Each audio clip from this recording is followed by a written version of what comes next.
Fall Line by Michael Garon, Episode 5, Once Again from the Top. In 1963, when I was 10 years old, my family moved to Switzerland. My friends and I loved to keep up with the latest U.S. trends.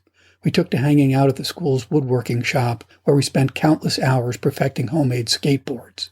I loved the shop for many reasons, not the least of which was the refuge from Mrs. Elderfield. But I also loved the power tools. I liked the rip of the saws and the torque of the drills. Even the smell of sawdust gave me a thrill. My friends and I took to scheduling weekend time there as well.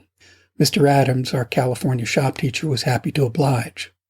One day, as we were finishing up, Mr. Adams asked if I could stay behind. He said he had an idea that would polish up my nearly completed board. As soon as my friends left, he grabbed me and started tearing off my clothes. His hands were all over me, and I began to cry. When he worked his way into my pants, I felt my stomach rise and I threw up.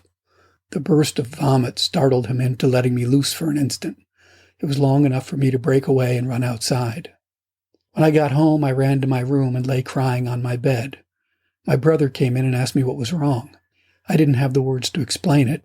All I knew was that Mr. Adams had fondled me, kissed me and groped me in a way that only aligned with affection in my young mind. But I also knew what I felt was so ugly and disturbing it had caused me to retch.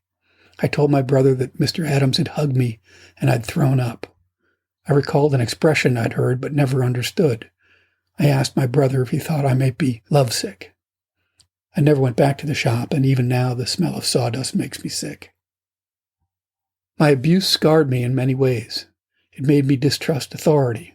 Mixing abusive authority with a school setting became my personal perfect storm. I found it again in high school. 1968, the height of the war in Vietnam, was my senior year. My school invited a classmate's father, who was in charge of the Veterans Administration, to address a school assembly. The topic was our patriotic duty to support the war, a war we all opposed. Midway through the speech, I rushed the stage and grabbed his microphone. I did it on sheer impulse without a moment's thought. I bellowed, "Do we want to hear any more of this shit?"